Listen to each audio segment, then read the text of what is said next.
ஆ ஐயா, நீங்கள் காலையில் எழுந்திரிச்சா பச்சை தண்ணியில் குளிக்கிறோமே, இந்த பச்சை தண்ணியில் குளிச்சுட்டு தலையை துவட்டிட்டு துணியை மாற்றிட்டு ஓடியாடுறோம். இந்த உடம்புக்கு என்னென்னமெல்லாம் நறுமணம் தேவையோ அதுக்கு நீங்கள் வெளியில் போய் ஒரு 1000 ரூபாய்க்கு 500 ரூபாய்க்கு செண்டு வாங்கி சட்டைக்கு அடிக்கிறீங்களே ஒழிஞ்சி, நம்ம உடம்பு உள்ளம் ஒரு திருக்கோயில். இந்த தோல், இந்த உடம்பு, இந்த அங்கங்களுக்கு எல்லாமே ஒரு நறுமணமான அபிஷேகம் இருந்தால் இந்த அங்கமே சந்தோஷப்படுமா? அதுக்கு பேர் தான் அங்கம் என்பது உடம்பு. அப்போ இது இருக்கணுமே இருக்கக்கூடாதா சொல்லுங்க? செய்யலாமா செய்யக்கூடாதா? ஜோதிடர்கள் எல்லாருமே வாக்கு பலிதம் வந்ததுக்கு காரணமே, ஆதி காலத்தில் முன்னோர்கள் எல்லாம் பல்லுப்பொடி இல்லாத காலத்தில் எனக்கு தெரிஞ்சு கோபால் பல்பொடி ஒன்று வரும். அதுக்கப்புறம் கறிக்கட்டையில் பல்லு விளக்குவாங்க. அதுக்கப்புறம் வேப்பங்குச்சி ஒடிச்சு 1 மணி நேரம் கடித்து பல்லு விளக்குவாங்க. அப்போ வேப்பங்குச்சி யார்? ஆதி பராசக்தி. அதனால் அந்த வேப்பங்குச்சியிலிருந்து நம்மளுக்கு அந்த பவர் கிடச்சிது. அதனால் வாக்குப்பளித்த சொன்னது மாதிரி நடக்கும். அப்போ இவங்க வாய்க்குள்ளே அந்த ஆதிபராசக்தியுடைய மூலிகையை கடித்து அவங்க பல்லில் தேய்ச்சி வாயை கொப்பளிக்கும் போது இந்த வாய்க்குள்ளே எந்த கெட்ட வார்த்தை பேசியிருந்தாலும் அந்த தெய்வ சக்தி உள்ளே இருக்கும்போது கெட்ட சக்தி வெளியில் போயிடுமா. அதனால தான் மாதம் பௌர்ணமி அன்னைக்கு வேப்பங்குச்சியில் பல்லு விளக்குனீங்கன்னா உங்களுக்கு ஆதிபராசக்தியோட அருள் சக்தி கிடைக்கும். லைட்டாக அந்த கசப்பு இருக்கும், அது எப்படி நாக்கிலேருந்து முழுங்கிடுவீங்க. நம்ம வயிற்றில் இருக்கிற கிருமி எல்லாம் அந்த கசப்புக்கு செத்து போயிடும். இதெல்லாம் முன்னோர்கள் அந்த காலத்தில் ஆதி காலமாக வச்சாங்களே இல்லையா சொல்லுங்கள்?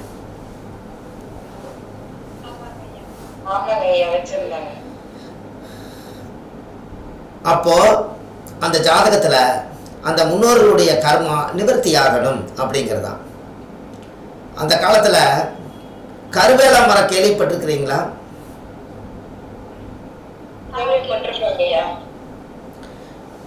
யாராருக்கு 7.5 சனி என்னங்க?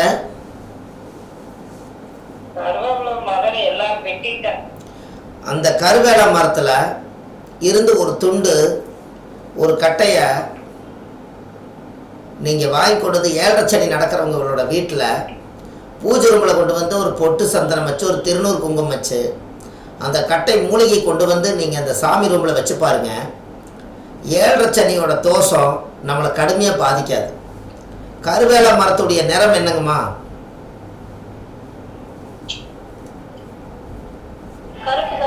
கருப்பு. 7.5 சனியோட நிறம் என்ன?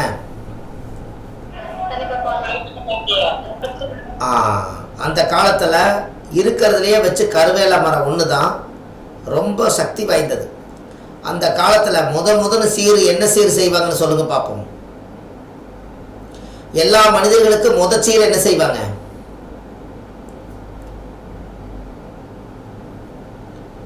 காது குத்துவாங்க. கரெக்டுங்களாமா?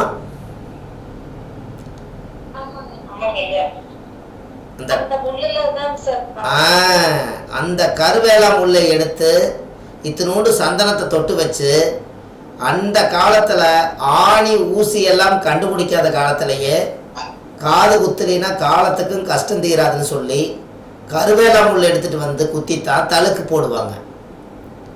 அப்பவே காது என்பது இந்த ஜாதகத்தில் காது கேட்கக்கூடியது 3ஆம் இடம்.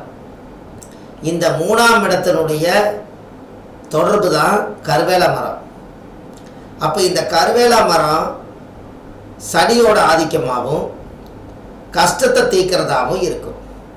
அப்போ அந்த கருவேலா முள் காது குத்தி ஒருத்தர் இறந்துட்டாங்கன்னா, காதே அந்த காலத்தில் சீர் சீமந்தத்தை கரெக்டாக அவங்க செய்யாமல் விட்டுட்டா, அவங்க சாகும் போதாவது காது குத்துலின்னா அந்த கருவேலா முள் எடுத்து புதைக்கும் போது காதை குத்தித்தான் மண்ணில் புதைப்பாங்க. கேள்விப்பட்டுக்கிறீங்களா?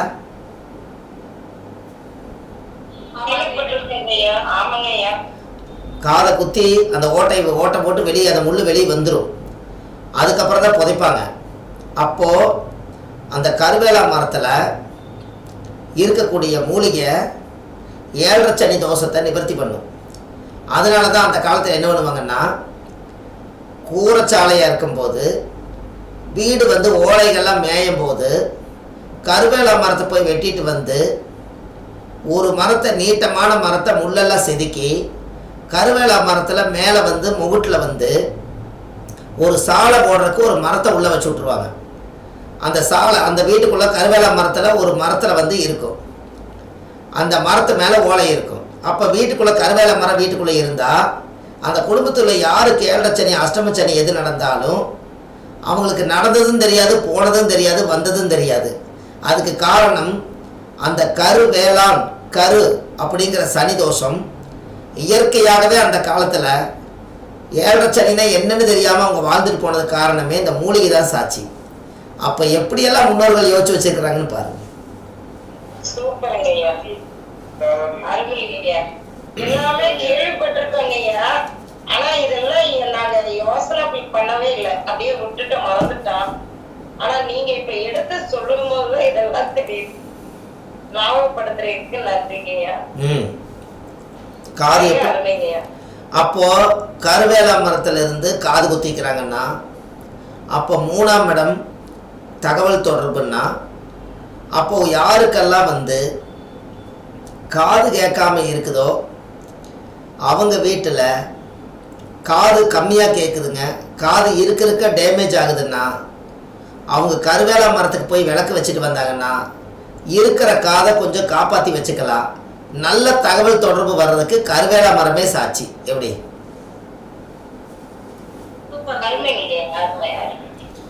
இதெல்லாம் வந்து அந்த காலத்தில் வந்து ஒரு மரங்கள் நமக்காகத்தான் பிறந்தது. நாமளும் அந்த வழியில தான் போனோம். மரம் பேசாதனால நமக்கு தெரியல. ஆனால் மரம் நமக்கு உதவுதுங்கிறது நம்ம இப்போ உணரணும் இல்லையா?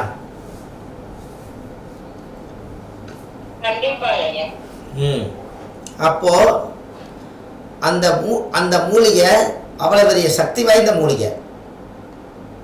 இன்னைக்கு சாதாரணமாக தேடினா கூட சாதாரணமாக ஒரு குளத்துல பார்த்தீங்கன்னா அந்த கருவேல மரம் இருக்கும். இப்போ பாருங்க கண்ணில் அது கிடைக்கிறது அதிசயமா இருக்குது. இப்போ நம்ம சொன்னோன்னே அது பார்க்கணும்னு எண்ணம் இருக்குது, ஆனால் எங்க இருக்குன்னு தெரியல.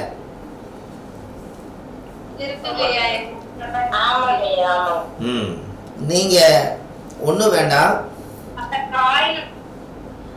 நாங்க சின்ன பையன்ல ஆமா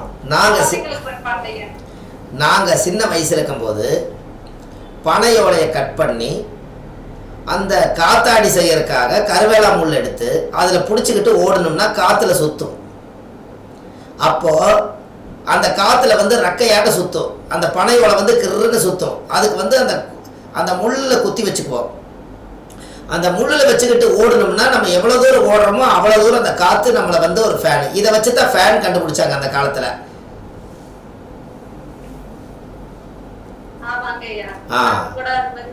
நம்ம கையிலேயே முள்ளை குத்தி முள்ளு கொனையில வச்சுக்கிட்டோம்னா இங்கிருந்து ஓடுனீங்கன்னா அந்த ரெக்கை சுத்துது. அப்போ ஒரு ஓலை சுத்தினாலே ரவுண்ட் அடிக்குது, 2 ஓலை குறுக்க போட்டு சுத்தினா ரவுண்டாக இன்னும் வரும்னு சொல்லி இதை பார்த்து தான் அந்த காலத்தில் பறவை கண்டு விமானம் படைத்தாங்கிற மாதிரி காது இந்த விசிறி வந்தது காரணமே, இந்த ஃபேன் சுத்துறது காரணமே சின்ன பசங்க சின்ன குழந்தையில விளையாண்டதான். அப்போ இங்கிருந்து ஒரு பிரச்சனை எடுங்க. அப்போ புதன் என்பது காத்து ராசியா? அப்போ புதன் என்பது காத்து. அப்போ புதன் என்பது என்னாச்சு? கருவேல முள்ளு. அதுக்கு அடுத்தது அனுசம் வந்து பனையோலை. அப்போ பனையோலையை அந்த காலத்திலேயே இயக்கி காத்தாடி செஞ்சு நம்மளே போயிருக்கிறோம்னா அப்போ காத்தோட்டமாக வாழ்ந்து ஆரோக்கியமாக ஆயுசு 100 வாழ்ந்தாங்கன்னு சொன்னது காரணமே இந்த காத்தோட்டமாக ஆயுசுங்கிறதே வந்து இந்த அனுசமும் புதனுங்கிறது காத்துன்னு தானே கரெக்டாக கனெக்ட் ஆகிருக்குது. அப்போவே பாருங்க கிரகத்தை எடுக்க முடியுதா இல்லையா?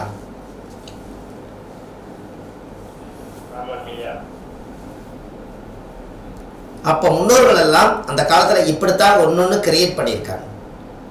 நீங்கள் எப்பவுமே ஒரு கணக்கு வச்சுக்கோங்க. யாராவது வந்து இன்சூரன்ஸ் ஏஜென்சி யாராவது இருந்தாங்கன்னா இந்த இன்சூரன்ஸ் போடுங்க, நீங்கள் இறந்ததுக்கப்புறம் வாரிசுகளுக்கெல்லாம் பணம் வரும்னு யாராவது சொன்னாங்கன்னா அவங்க இறப்ப சொல்லியே காசு சொல்லுவாங்க. இன்சூரன்ஸ் எல்ஐசி சொல்லுவாங்க. அப்படி சொன்னாங்கன்னா அதை சொல்ல சொல்ல அவங்க வீட்டில் ஒரு துர்மரணம் நடக்கிறதுக்கு ஆரம்பிச்சிடும். என்ன சொல்லி அவங்க வாங்குவாங்கன்னா நீங்கள் படம் போட்டுக்கிட்டே இருங்க, 3 வருஷத்துக்கு அப்புறம் 4 வருஷத்துக்கு அப்புறம் இவ்வளோ தொகை வரும், அப்புறம் நீங்களே இறந்ததுக்கப்புறம் உங்களுக்கு பின்னாடி வாரிசுக்கு பணம் வரும் அப்படிங்கிறத, நீங்கள் இறந்துருவீங்க நீங்கள் இறந்ததுக்கப்புறம் வருங்கிறத இந்த 8ஆம் பாவத்தை இவங்க இயக்குவாங்க. இப்படி இயக்கிறவங்களுக்கு டெய்லியுமே தொழிலாக போனதுனால இவங்களுக்கு சரியான பரிகாரமே என்ன அப்படின்னா இறப்ப சொல்லியே இவங்க காசு வாங்கி ஆகணும். அதுக்கு உண்மையான பரிகாரம் என்னன்னா, இறந்த அனாதி பாடியை அடக்கம் பண்ணுறதுக்கு வருஷத்துக்கு ஒரு முறை இவங்க ஒரு 2000-3000 ரூபாய் பணம் கொடுத்து ஒரு கோடி துணி வாங்கி அது மேலே போட்டு வந்தாங்கன்னா, இந்த வருஷம் இந்த மரணத்தை சொல்லி சம்பாரித்து துர்மரணம் அந்த குடும்பத்தில் நடக்காமல் இருக்கிறதுக்கு இது சரியான ஆதிகால பரிகாரம். எப்படி?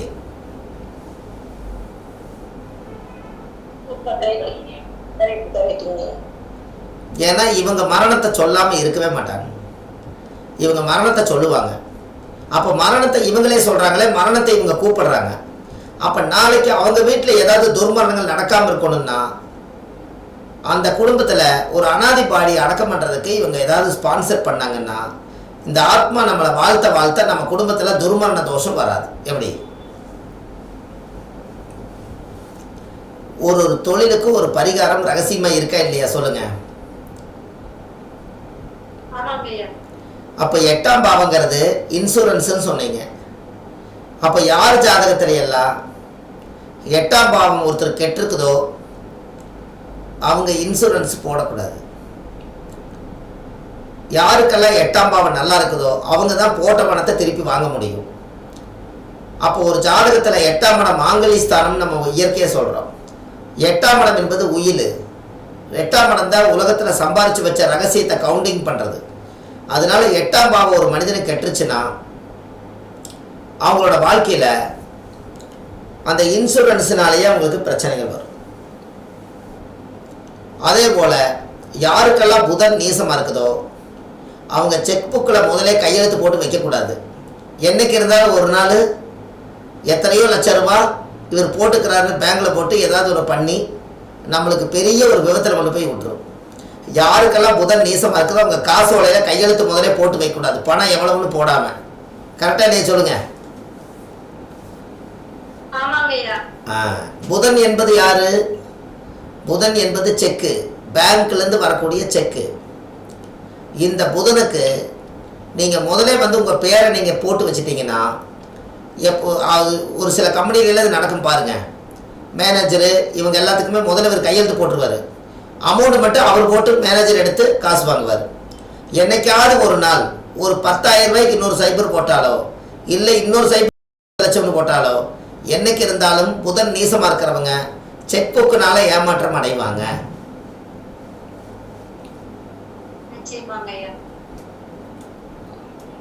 அதே போல் எங்கேயாவது புறா நோட்டு பத்திரம் டாக்குமெண்ட்டு சும்மா கையெழுத்து வாங்கிட்டு அந்த ஸ்டாம்ப் பேப்பர் மேலே கையெழுத்து போட்டு ஒரு 5 லட்சம் 10 லட்சம் வாங்கினதுக்கு டாக்குமெண்ட்டை வாங்கிடுவாங்க. கடனெல்லாம் அடைச்சதுக்கப்புறம் நீங்கள் அந்த டாக்குமெண்ட்டை வாங்கி கையோடு அங்கேயே கிழிச்சு போட்டுறணும். நீங்கள் கிழிச்சு போடாமல் அவங்க ஒரு நாள் வச்சுருந்தாங்கன்னா நீங்கள் நல்ல வசதி வாய்ப்பாக வரும்போது இவங்களே உங்கள்கிட்ட எவ்வளோ பணம் வசூல் பண்ணணும்னு நினச்சி அவங்களே ஒரு பேப்பரை அடிஷனலாக எழுதி வச்சுக்கிட்டு பாருங்கள் இத்தனைக்கு இவர் கையெழுத்து போட்டு கொடுத்துருக்கிறாரு, பணம் தர மாட்டேங்கிறாரு, பெரிய மன உளைச்சல் ஆக்கிடுவாங்க.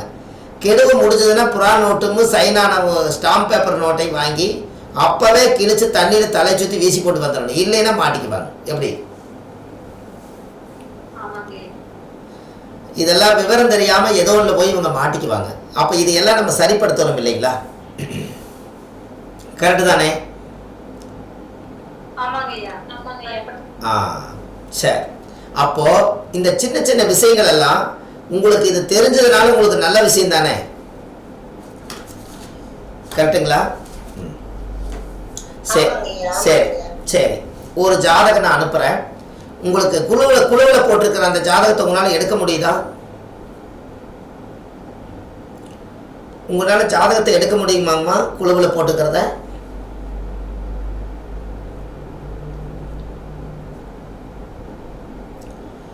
அம்மா எல்லாத்துக்கும் கேக்குதா?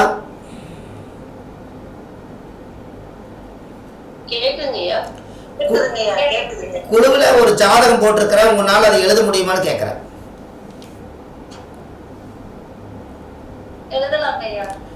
ஒரு நிமிஷம் எடுங்க. ஒரு 2 நிமிஷம் எழுதுங்கம்மா. அதாவது 8/9/1967 போட்டுக்கோங்க. சுவாதி நட்சத்திர துளாராசி சிம்ம லக்னம். அந்த ராசி கட்டத்தில் இருக்கிறத மட்டும் எழுதுங்க. ஒரு 2 நிமிஷம் மட்டும். இந்த ஜாதகத்தில் உங்களுக்கு முடக்கு பேட்டர்ன் ஒன்று கொடுத்துருப்பனே, முடக்கு ராசியுடைய பேட்டர்ன் போன வாரம் எழுதுனீங்கல்ல, போன வாரத்துக்கு முந்தின வாரம். இதில் சூரியன் என்ற நட்சத்திரம் வந்து பூரம். பூர நட்சத்திரத்துக்கு எந்த ராசி வீடு முடக்குன்னு கரெக்டாக சொல்லுங்க. ஓ சூப்பர். சூரியன் என்ற நட்சத்திரம் பூரம்.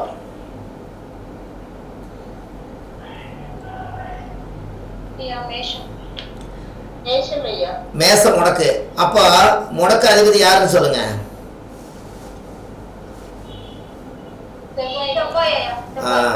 இந்த அம்மா இது ஒரு பெண்ணோட ஜாதகம். இந்த அம்மா செவ்வாய் முடக்கா இருக்கிறதுனால சிம்ம லக்கணத்துக்கு செவ்வாய் எத்தனை குடையவர்னு சொல்லுங்க.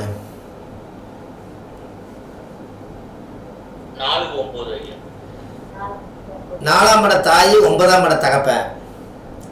இந்த அம்மாவை வந்து தாய் தந்தைகள் வந்து கடுமையான சாபம் கொடுத்துக்கிட்டே இருக்காங்க. அவங்க வாழ்க்கையில் கீழே போயிட்டே இருக்காங்க, மேலே வளரவே முடியல. நல்லா இருக்கக்கூடாது, அவள் வளரக்கூடாது, எதில் தொழிலில் போனாலும் வீழ்ச்சி ஆகணும்னு சொல்லி அவங்க அப்பா அம்மா சம்மந்தமே இல்லாமல் சாபம் கொடுத்துக்கிட்டே இருக்காங்க. அந்த வேதனை இவங்களால தாங்கவே முடியல. இன்னைக்கு பார்த்த ஜாதகது. அதுக்கு காரணம் என்னன்னு பார்த்தீங்களா, இந்த முடக்கு 4ஆம் இடமும் 9ஆம் இடமும் தாயும் தந்தையும் முடக்கா இருக்கிறனால அவங்க முடக்கடி பண்ணுறாங்க. புரியுதா உங்களுக்கு?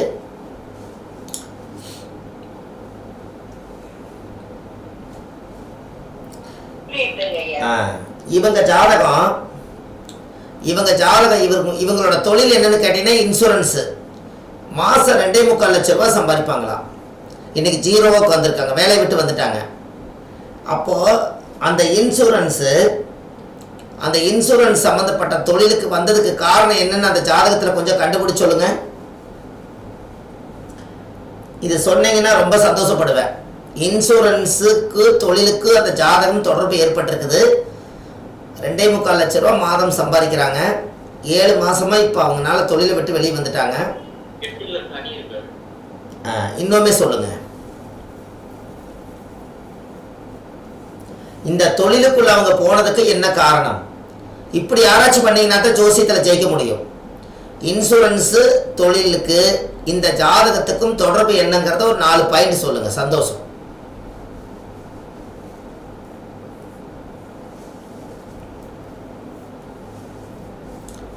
இன்சூரன்ஸ் எத்தனாம் இடம்? அதை பற்றி சொல்ல முடியுமா உங்களால? லக்னத்துல சுக்கிரன் இருக்கிறதுனால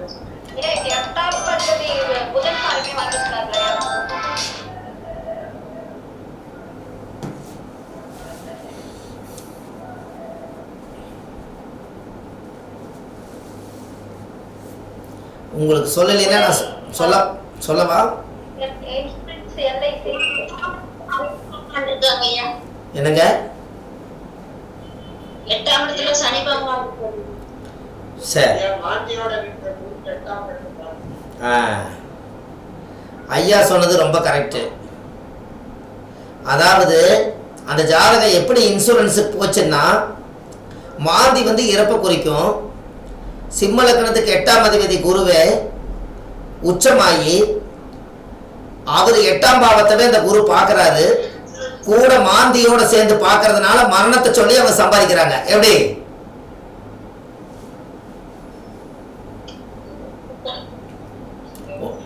ஒண்ணு கருத்தை சொல்ல மாட்டேறீங்க சார், புரியுதா? 8ஆம் அதிபதி சிம்ம லக்னத்துக்கு 8 குடையவர் குரு. இந்த 8 குடையவர் குரு போய் உச்சமாயிட்டாரு. அப்போ 8ஆம் இடம் என்பது என்ன? இன்சூரன்ஸ். அந்த அதிபதி போய் 12ஆம் இடம் என்பது மறைவு. அவர் இறந்து மறைஞ்சதுக்கு அப்புறம் பணம் வரும்னு சொன்னது காரணமே அந்த 8ஆம் அதிபதி போய் 12ல மறைஞ்சது. அது விபரீத ராஜயோகம். அந்த 12ல போய் மறைஞ்சு தன் வீடு, அந்த குரு வீடு வந்து மீன வீட்டவே குரு 9ஆம் பார்வையா லக்னத்துக்கு 8ஆம் இடம் இன்சூரன்ஸுக்கு அதிபதியே போய் உச்ச பார்வையா பார்த்ததுனாலையும் மாந்தி கூட சேர்ந்திருக்கிறதுனாலையும் மரணத்தையும் இறப்பையும் சொல்லி இவங்க சம்பாரிச்சிட்டு இருந்திருக்காங்க. இந்த 7 என்னங்க?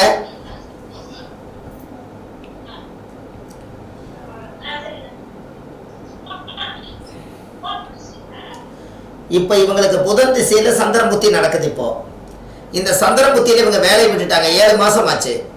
அதுக்கு நான் என்ன சொன்னேன்னா, இந்த சந்திரன் புத்தி 7 மாதம் ஆனதுனால கடகம் என்பது சந்திரனோட வீடு. இந்த 8ஆம் அதிபதி போய் கடக ராசியில் போய் 12ல் மறைஞ்சு இன்சூரன்ஸுக்கு உண்டான ஒரு 12ல் மறைஞ்சதுனாலையும் இந்த ஜாதகருக்கு அவங்களோட வாழ்க்கையில் இந்த 7 மாத காலம் அவங்க இந்த தொழிலை விட்டதுக்கு காரணமே இந்த சந்திரனுடைய வீட்டில் தசாநாத புத்திநாதனுடைய வீட்டில் போய் இந்த 8ஆம் அதிபதி போய் ஆல்ரெடி இவங்க பிறக்கும் போதே உட்கார்ந்ததுனால இந்த ஜாதகம் குருவுக்கும் சந்திரனுக்கும் என்னைக்கும் பகையா இருக்கிறதுனால குருச்சந்திர யோகம் பதவி இழந்தார். எப்படி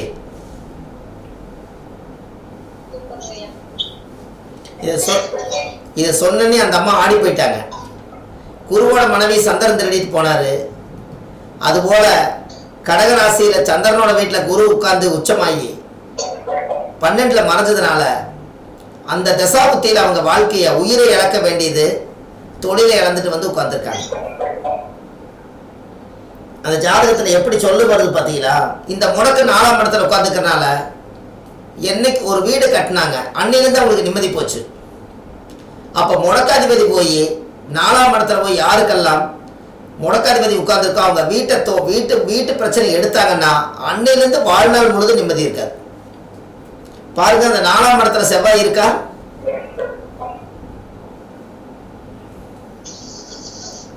4ஆம் இடத்துல செவ்வாய் இருக்குது. அது முடக்காதிபதியா போனதுனால இப்ப தன்னுடைய வீட்டை விட்டு இவங்க வந்து வேற இடத்துல போய் தலைமறைவா இருக்கணும்னு சொல்லி போட்டு இவங்க கிளம்ப போறாங்க.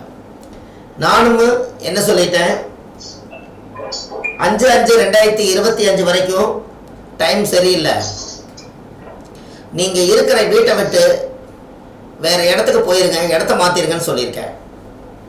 இப்ப தொழிலை இழந்துட்டாங்க, திரும்ப அந்த தொழில் எனக்கு கிடைக்குமான்னு கேட்குறாங்க.